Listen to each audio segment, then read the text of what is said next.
негізі сіздің мінезіңіз тік, батылдығыңыз бар. Ол қабілеттеріңіз кімге тартқан? Шешеме тартқан болу керек. Шешеңізге ме?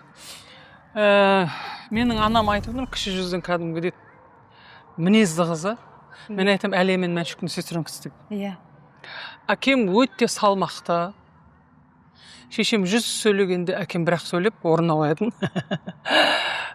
Жалпы мен ойлаймын, ер азаматтар аз сөйлеу керек. Тек көп қозғалу керек деп. Анам жаңағы өжет кісі болған. Иә. Ер мінезді. Мен шешемнің ондай екенін қайтқан кезде түсіндім. Шешем қайтқан кезде 89-ға келіп кетті шешем.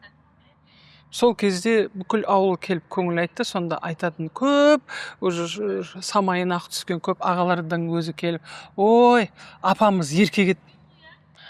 Мені кезінде жұмысқа тұрғызып еді, маған кезінде көмектесіп еді, бір сөзді еді, ер мінезді еді, бар болсаң бар, жоқ болсаң кет әкеңнің аузына деп тұрып, боқтап жіберетін. Ол кісінің боқтағаны бізге майдай жағатын, өйткені ол кісінің тіпті ұрысқанның артында зіл болмайтын, ол тіпті ұрысқанның өзінде де сен есіңді жи, сен үйіңе қара, не болса азамат бол, жұмысыңды жаса деп ұрсатын еді дейді.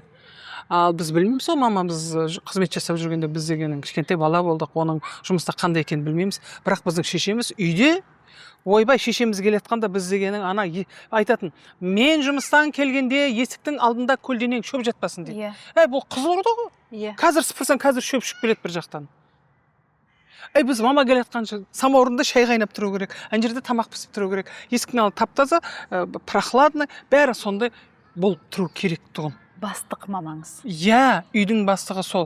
Даже папам бүйтіп кетті, шешелерің келе жатыр дейді. Фрррр